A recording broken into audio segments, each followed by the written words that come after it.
We're Air Ambulance Charity, Kent, Surrey, Sussex, your local air ambulance charity. We hope you never need us, but every year, lots of people in our local area do. Serious emergencies can happen to anyone, anywhere. On the road, on the beach, even at your school. When the phone rings, we can get to anyone in under 30 minutes. We have 3 helicopters and 4 cars, all fitted with life-saving equipment and medicine to help save lives. We have 2 medical teams deployed at any one time. We can get to you fast. We bring expert doctors and paramedics on board, and we carry life-saving equipment straight to the scene. Our helicopters are like flying emergency rooms, just like you might see in a hospital. We have lots of advanced equipment, and our doctors and paramedics work very closely with land ambulances to make a bigger team of people helping to treat the patient. Each helicopter has a life-saving crew made up of 2 pilots, 1 paramedic and 1 doctor. When someone calls 999, we have a team of people who look at these calls called dispatchers, and they will decide if the air ambulance charity is needed. We only get called out to very serious emergencies. Our doctors are highly trained in giving emergency medicine and anaesthesia, and they can make a diagnosis to decide what's best when they're with the patient. Our paramedics are highly skilled and have at least 3 years' experience working in the ambulance service before they can work with us. Our pilots make sure we arrive at the scene as quickly and as safely as possible. They support the team and are very skilled in landing the helicopter in all areas. Good evening, everyone. Thank you for joining us for a Restart a Heart Day here at Air Ambulance Charity, Kent, Surrey, Sussex. Today is our 6th or 7th session of teaching CPR to as many people as possible today. We know we will teach to kind of probably tens of thousands of people today these really important skills of how to save a life. My name's Ben, I'm one of the paramedics here at the charity, and I'm joined by... I'm Lindsay, I'm also one of the paramedics here at the charity. So we've got, looking online, we've got a couple of people on Teams, a couple on Zoom, a couple on YouTube, a couple on Facebook, and essentially the goal is to train each and every one of you how to be little lifesavers, I guess, or lifesavers alongside your parents. So the idea of these sessions is that the children have been taught these life-saving skills at school, and they're going to bring them back home and show you as kind of the adults at home how it's done. But if you've joined us in a different way, if you've not done it at school, if you just stumbled across us, awesome, we'll have you, whatever. So we've got our teddies, we've got our mannequins. If you've not got teddies or mannequins at home, you can use cushions, pillows, rolled up jumpers, absolutely anything, can't they, to help practice these skills. So Lindsay, what are we going to show them over kind of the next half an hour? Well, firstly, we're going to show you how to check for dangers and check for someone's responsiveness. We're then going to show you how to call for an ambulance. Then you're going to see a video of one of our dispatchers who dispatches the helicopter and works in our emergency operations centre. And then you're going to see a video of one of our pilots who actually flies us around in the helicopters. After we've watched those videos, we're then going to show you how to do CPR. So we're going to show you the life-saving bit. And once we've done that, we're going to wrap it all up with showing you how to restart someone's heart using a defibrillator. Yeah, awesome. So a busy kind of 25, 30 minutes ahead of us. So we've got 3 rules, haven't we, Lindsay, to these sessions? 3 important rules that we've run every single one by. Do you want us to talk us through rule number 1? Rule number 1, we always keep our eyes peeled for dangers. Yeah, awesome. Dangers. Safety first, as such. Rule number 2. Should I tell them rule number 2? Yeah, go on then. So rule number 2 is that when we're saving lives, it's all right to use our loud voices. So we've been telling the children at school today they can shout as loud as they can when they need to do these bits. We want people to hear them. Do you want to tell us about rule number 3? Rule number 3, the best lifesavers, just like us and just like you will be, will teach everyone else how to save a life. So once we've taught you, we want you to go out and shout it from the rooftops how important it is to learn how to do CPR. Yeah, so the first thing we're going to do is we're going to play you a video from one of our patients, Paul, who had a cardiac arrest and survived due to essentially the actions of lifesavers like you out there.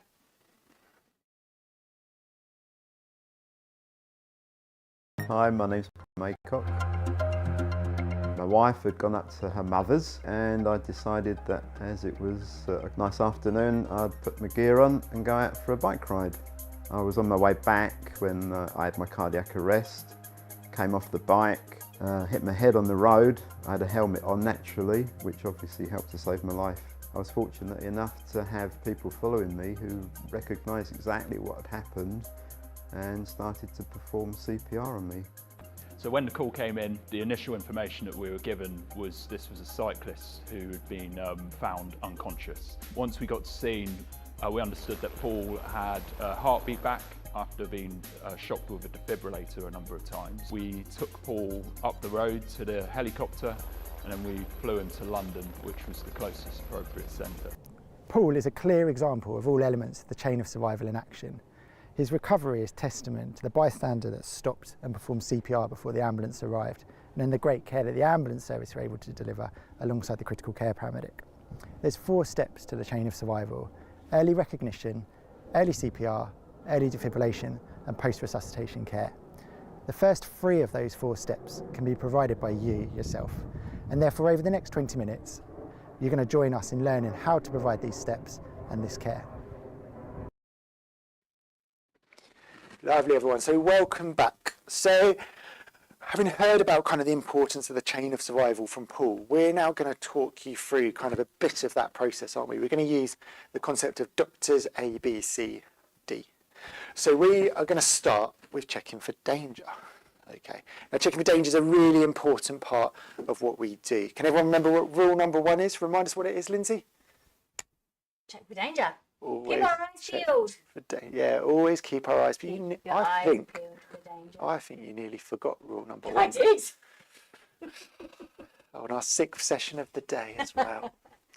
Now, in the chats, you know, on the Facebook chat, the YouTube chat, the Teams chat, I want you to type in there some of the things that you think might be dangers to you as a rescuer if you were going to have to do CPR on someone, and we'll see what the people put in there. We've had loads of stuff today. We've had stuff around kind of fast cars. Snakes, you know, Lindsay, have cropped up loads today. Snake. Because they're not an issue. Yeah, I've said snake. Because they're not really an issue in our practice, but everyone has gone on about snakes. Snake. But what's more common is kind of fast, so someone's put here like fast roads, chemicals, water. Water, you've got to be really careful. Yeah, snake, Lindsay as well, is a good one. But the other thing to keep, snake, I've taken it on board. But I think the big things to talk around are things like roads, chemicals, water, any kind of dangerous scenes, whether it be adverse weather or something.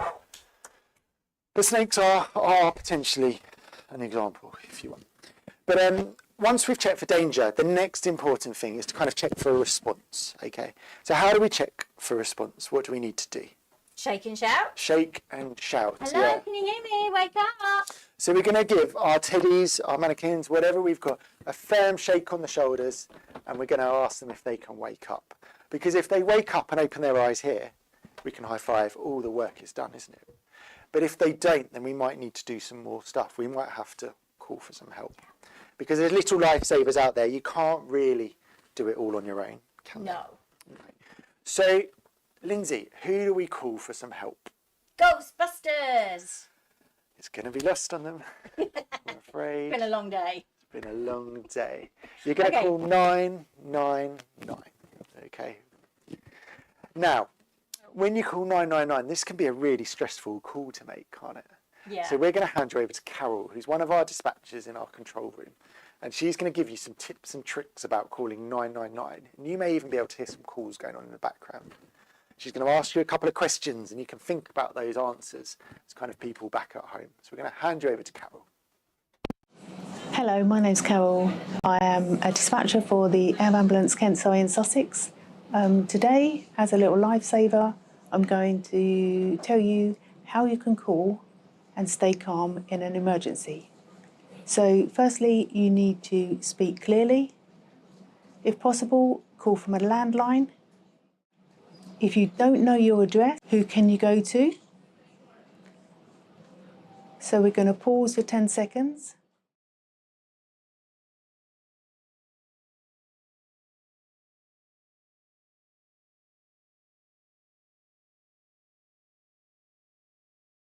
Okay, so you can either go to a neighbour, you can go to your teacher, or you can shout for help. So once you know your address, what are the first two questions the call taker will ask you?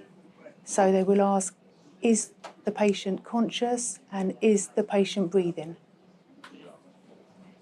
Okay, the call taker will then tell you how to do CPR and when to open the door. Once you've opened the door, you go straight back to the person. Afterwards, you don't stop the CPR until the ambulance crew arrive and take over from you. So also you need to think of the risks. Is there a second person available? Can they wave the ambulance crew down? So just a short recap. You will be asked, is the patient conscious and is the patient breathing? You need to know your address and who you can ask for help if you don't know your address.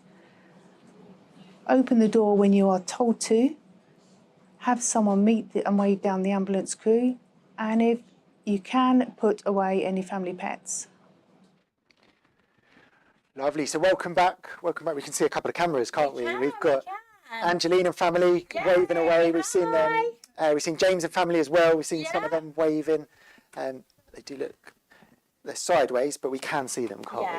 But that's fine. Hopefully they're not sideways in real life. Hopefully that's just the camera. Oh, there he is. He's up. So welcome back. So Lindsay, Carol gave us a couple of tips, didn't she, around calling 999. What were your favourite ones, do you think? What are the most important ones to pull out? I think the most important thing is to know where you are when you're calling for the ambulance, because if we don't know where you are, we don't know where to send the ambulance or the helicopter. So it's really important, if you're at home, that you know your home address. If you're out and about, you've got some idea of where you are, so you might need to walk to the nearest road junction and have a look at the road name. You might need to stop someone and ask where you are. You might need to have what 3 words on your phone. And if you're at home and you're not really sure of your home address, you can always go and knock on your neighbour's door. Yeah, some good suggestions there, definitely. Now, once we've called 999, Carol could be sending our helicopter, as well as all the other help that will be on the way to people, to kind of deliver life-saving care, and our doctors and paramedics will be on board. But shall we show them now our helicopter? Shall we show them a bit about it? Do you want to see our helicopter? I think so. Yeah, so let's hand you over to Suji. He's one of our pilots, and he's going to show you a little bit about what our helicopter can do to deliver our medical team to anywhere within the southeast as quickly as possible. Hello everyone, I'm Suji, I'm one of the pilots here at KSS, and I'm here to tell you a little bit of information about the helicopter that you can see behind me. It's an Augusta Western 169. It's a very fast, very sleek helicopter, and it allows us to get to everywhere that we cover in Kent, Surrey and Sussex within 30 minutes. We travel at about 170 miles per hour, which is very fast. It's a lot faster than your parents' car. And it allows us to get our doctor and our paramedic to our patient as fast as possible, which gives them the best chance in whatever situation that they have happened to get themselves into. So this is the inside of our aircraft. The Augusta Western 169 has a large cabin space which allows us to take both our doctor, paramedic, our patient who's critically injured, and potentially a parent with us to hospital. We have this very large stretcher that the patient will be arriving from the scene with our doctor and paramedic. They slide in over the top of here. They then get hooked up onto a ventilator and a monitor system, as you can see in the background. We then push this in, rotate it in, and slide the passenger into the centre of the aircraft with all the straps on. We get our doctor and our paramedic on board, and then we take off and take them to hospital as fast as we possibly can. As you can see, it may look relatively small from the outside, but it is one of the largest ones that is around in the air ambulance industry, and it works very well for us. It's a heavy helicopter, but we are able to still travel at that 170 miles an hour. It nearly weighs the same as a bus, so it's quite interesting going from point to point with such a large helicopter. When we are on a call, we use an alpha call sign instead of blue lights, because that gives us priority with air traffic control so that we can go from one place to another as fast as possible. That then allows us to get to the patient and deliver our crew to them as soon as we can. Once we finish that, we are able to potentially go on to a second job with the amount of fuel that we carry, up to 2 hours worth of fuel. So once we've done that, and then we have to go back to base and then refuel and then hopefully wait for another task to go and help somebody else.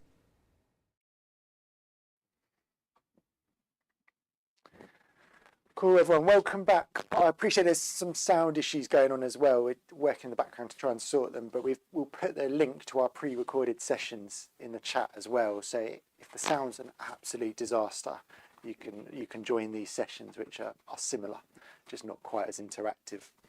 So Lindsay, let's recap what we've done so far. Okay. So what was the first thing that we taught them through? We have checked for danger. Yep. We have then checked for a response. Hello, can you hear me? Wake up. Yep. Then we went and spoke to Carol, didn't we? One of our did. dispatchers, and she gave some tips around calling 999. And then we've just spoke to Suji, haven't we? One of our pilots who kind of talked about how the pilot's skills allow us to get help to people really, really fast. Yeah. But now I guess it's the bit where we need their help, isn't it? We need the help from every single one of them. All of you. Yeah. We know that if someone's heart isn't beating, we need you to help the person before we or the ambulance arrives. Okay. So Lindsay, remind us of the 2 questions that Carol told us about that the call handler would ask when they ring 999. So firstly, is the patient awake? Yeah. And secondly, are they breathing? Yeah, so we've already essentially showed them how to tell if someone's awake, haven't we? Yeah. We've done that kind of shake and shout. But breathing's difficult, isn't it? Yeah. So what sort of things should we be looking for, and how do we check someone's breathing? So first of all, we want to open their airway. So we just tip their head back by putting our hand on the forehead, fingers under the chin, tipping their head back. Then we place our ear down to their mouth. And we are listening for them breathing, we're feeling for breath on our face, and we're looking down their chest to see if they are breathing. And we're going to do this for 10 seconds. And in that time, we want to see if they're breathing normally. So what's normal breathing? And we can see some people doing that online. Yeah. We can see some cuddly toys having their breathing checked. So I guess, Lindsay, if they're not breathing, that should be straightforward to see. Bad. What about if there's long pauses in between the breaths? That's also bad. Okay, what about if they're snoring? You mean like this? Yeah, exactly, like that. Also bad. Yeah, and what about agonal breathing? We've talked about agonal breathing lots today. So what is it, and why do we talk about it so much? So the best way I can describe agonal breathing is like a goldfish. So if you took a goldfish out of water, which is not recommended, it will do this. And is that normal? No. Nope. No. So, and we make a big deal about agonal breathing, don't we? Because actually we know that people mistake agonal breathing for normal breathing. Exactly. So exactly as you say, that goldfish out of water, air not moving in and out, we know that that's bad. Okay. But if their breathing's not normal, you're going to start CPR, Yep. okay? And this is where all of you are key, okay? We don't need to check for a pulse. If they're not breathing, we're going to start CPR. And this is what I want you to all practice at home. So you're going to get your hands on top of each other, as so. You're going to... One moment. What are you doing? What are you doing? I'm putting my lip gloss on because I'm ready to do mouth to mouth. That right? No. No mouth to mouth today, What? Why? or any day, to be precise. Mouth to mouth, we don't need to do. What a waste of lip gloss. Really? Complete waste of lip gloss.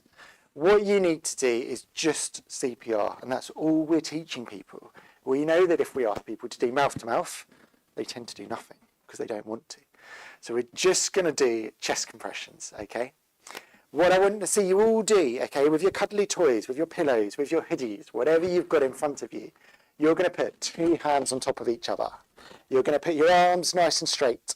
You can interlock your fingers, and you're going to use the heel of your hand, and you're going to press in the centre of the chest, okay? So you can draw an imaginary line from armpit to armpit, even if you're doing it on a tiger, like some people are doing at home. Yes. It will still work. So arms nice and straight, and you're going to push down in the centre of the chest, okay? And you're going to push down 2 times a second. Awesome. Oh, I can see some amazing chest compressions going on there, Ben. Yeah, there's some awesome Look work. at that. So as little lifesavers, you're going to push down as hard as you can, okay? And for the grown-ups, they're going to push down about 5 to 6 centimetres, all right? Some awesome work out there. Isn't there? Now, whilst you all continue to practice, we're going to tell you about the 3 occasions when you can stop. What are they, Lindsay? Firstly, the person wakes up. So if they start to move their arms, open their eyes, even tell you to get off, then you can stop. Yeah. What about number 2? Number 2 is when the emergency services arrive. So when the ambulance arrives or when the air ambulance arrives. But if you're doing a good job, they might ask you to just carry on for a few more seconds while we set up our equipment and take over. And what about the 3rd and final time? When you're tired. When you're too When you're physically so tired. exhausted from doing so much CPR all day. Yeah. All right. So, Lindsay, whilst they're all continuing to practice their CPR, just talk me through it. So if I go really, really fast, is that a problem? Yes, just a bit, Or because what's the problem? well, I've lost my heart. Would you like to borrow mine? Because I've got one here. You stole my I'd heart. never do that. Not in a good way. So this is your heart, and it's a pump. And when we're doing chest compressions, we're squeezing blood out of the heart, around the body to get up to the brain to keep the brain oxygenated. And as we release our hands back up, we draw blood back into the heart, ready to be pushed back round again. And if we do that too fast, we are not giving the heart a chance to fill back up. So it's not really, really good to do it that way, which is why we do it at a very steady pace. Well, what if I do it too slow then? Like this. Oh, come on, Ben, put some effort into it. What's wrong with doing it too slow? Oh, you're just not doing it very fast, are you? It's just Yeah. taking forever to get back up to the brain. Okay, so it's got to be just right, Just about right. 2 times a second. Yeah. Got it. Steal So, my heart again, you'll be in trouble. so if we've practiced our CPR, we're now going to show them some defibrillation. Yeah. Yep. So what should we do it on? Should we do it on your little person over Yeah, there? let's do it on my little person. Lovely. So Teddy's to the side, Let's do it on Lady Gaga. Lady Gaga. What we're going to do is we're going to get the little lifesavers at home to do the same thing as you, Yeah, so that they can okay. practice extra CPR. Okay, and I'll show us how the defib fits in with it all. Okay. So Ready? talk us through our CPR so that they're all doing it. Okay, so hands nice and interlinked, and heel of the hand in the center of the chest. Make sure your shoulders directly over the heel of your hand, and we're going to push down. Can anyone remember? 2 Yeah. times a second. 2 times a second, that's right. Okay, so ready, steady, go. Lovely. And luckily I've arrived with a defibrillator. Okay, so these are really good because they can shock the heart into the right rhythm. So we're going to turn it on. Okay, and there's some great CPR going on the screen here. And we're going to follow the instructions. Okay. Now, adult mode. So CPR buys us time. It moves blood around the body, like Lindsay said. But the defibrillator is what shocks the heart into a new rhythm. Rip clothing is necessary. We're going to follow the instructions to take the clothing off the person so that you can access the chest. And we're going to take out the pads. Tear open the pad's packaging. We're going to open the packaging, and I'm going to come show you these on the screen. Bear with, because my knees are giving way. Look closely at the picture on each pad. You carry on, Lindsay. You're doing a great job. Labelled 1. Right, so we can see these pictures Patient. of the 2 Exactly as pads. shown in the picture. All right. Are you still working back there? Very cool, yeah. And stick to the bare skin of the patient. Right, Exactly as shown in the picture. and then we're going to stick them exactly as the picture shows us. Firmly to the bare skin of the patient. So pad number 1, Look closely at the picture on each pad. pad number 2. Is everyone still doing CPR? Because in a minute we're going to need to stop. So pads are on, the machine's recognised. Right, everyone, hands in the air. We can't touch our patient. Has everyone got their hands up clear? Is everyone I clear? can see some hands up. Everyone looks Hands clear? up. Right, we're going to deliver this shock. Shock delivered. Right, back to CPR. Come on, team, let's go. Last little bit. CPR. Yep, I Now. can see some CPR happening on screen. Blue button. Awesome work. CPR voice prompt. System shutting down. So shall we put all this together? Really, again? Yeah, I reckon you can do it. Is everyone out there ready for one last go? Little bit of muscle power left. Thumbs up if you're ready to go. Right, let's get these off out the way. Yeah, look at that. Right then, last little bit of muscles before the end of the day. Are you ready? Born ready. So, our person has been walking down the street and they've collapsed, Lindsay. What do we need to do? What's the first thing we do? Check for danger. Check in for And danger. snakes. And snakes that everyone seems to be obsessed with today. No dangers. What next? Check for a response. Response. Hello, can you hear me? Wake up. Wakey, Lovely. wakey. And you do this along with us at home. So we've checked for a response. We've done our shake and shout and they're not responding. What next? Help. You've called for some help and I'm sure everyone heard that at home there. What next? Airway. Airway, we're on to A. So we open the airway by tilting the head back and we look, listen and feel for breathing for 10 seconds. So this person isn't breathing. So what do we need to do, Lindsay? CPR. Time for CPR. Let's see you all doing your CPR at home. Last little bit. But luckily, I've also got a defibrillator with me to help us restart the heart. So let's turn this on and let's see if we can restart this heart. So, Call emergency medical services now. we've called for some help. Remember, we've called 999. We're going to follow these instructions on here now. We're going to remove the patient's clothing so we can access the chest. We're going to pull out the pads that we can see. We've got pad 1 and pad 2. We're going to stick pad number 1 down, all right? Then we're going to get pad number 2. We're going to stick it under the armpit. Last little bit of CPR. Right, everyone, hands in the air. No one touching. Waving like you just don't care. Can we see everyone's hands up? That's it, I can see them. Everyone looks clear. I think we're ready to deliver a shock. So we're going to press the flashing button. Shock delivered. Shock is in. Back on the chest. Back with our CPR. Let's do the best bit we can. CPR now. Whew, I am worn out. Right, I think I need a... You're worn out. Yeah. System shutting down. Right, awesome work everyone. High fives all round. Cool. So, we're going to do one last little bit. We're going to hand you over to Duncan, who's one of our doctors here at the charity. He's going to talk to us about the really innovative things that we're doing here at the charity to try and help even more people survive cardiac arrest. But we can only do this because of little lifesavers like you out there, building a really good foundation with early CPR and defibrillation. I'm going to hand you over to Duncan, and then when you come back, we're going to do a couple of questions if you want. So if you think of any questions, you can type them in the chat, and we'll answer those questions when we get back. So thank you everyone for joining us this afternoon and essentially training to become little lifesavers with us at KSS. Now, for our final session, we're joined by Duncan, one of our doctors here at the charity, and we're going to explore a little bit around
Lovely. Welcome back, everyone.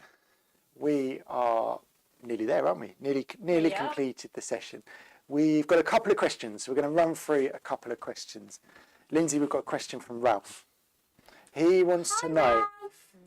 So he wants to know, how many people can you fit in the helicopter? It's a good question, isn't it? Okay, so in total we could fit 7.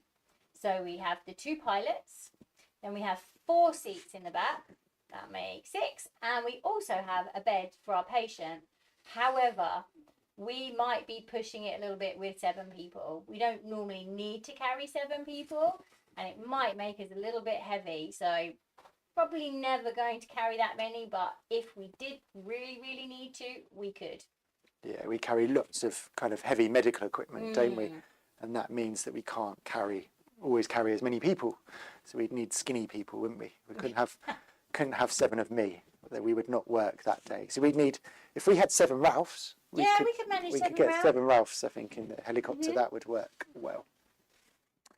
Okay, awesome. What else have we got? Someone said if the technique isn't quite right for CPR, could that cause more harm than good?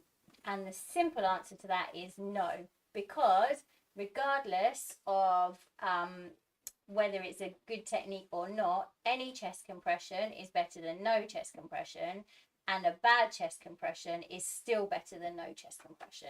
So I think the message is just do chest compressions. Yeah, definitely. Now, someone said here, what is the youngest age that could attempt to perform CPR? Now, we've said kind of 3 or 4 today, haven't we? But I can see little Ralph there, and I reckon he might be about that age. Yeah, We've definitely seen some young people. Is?